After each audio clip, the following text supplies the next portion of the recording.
So your clients keep refusing to order your chocolate cake recipe, telling you that it has a bitter aftertaste.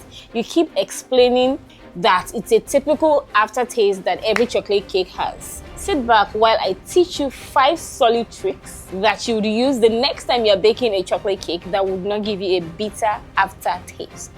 The 4th trick is the most important. Make sure to use a good cocoa powder. You have the option of using the Dutch processed cocoa powder for a less acidic flavor, or you can use the natural cocoa powder for a more acidic flavor. Any which ways, if you are using the natural cocoa powder, make sure to balance well with sugar and fat to tone things down. Add fat, oil, or sour cream. This perfect addition is going to help to dilute the bitterness as fat softens cocoa's bitterness.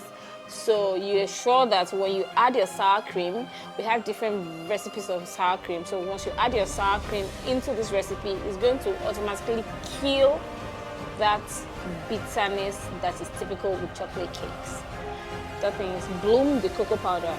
Before putting your cocoa powder and your coffee inside of your batter, it is best to make your coffee very hot and then you add your dry cocoa powder into it. Mix together to bloom this.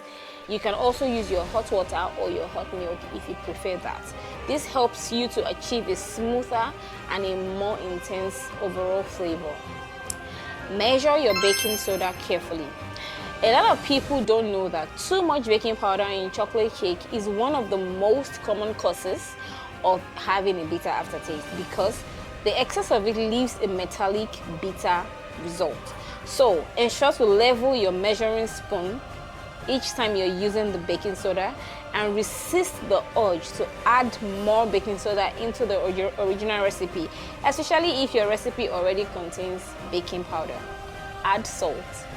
As simple as this may sound, a little salt in your recipe cuts totally out the bitterness that will come off as an aftertaste.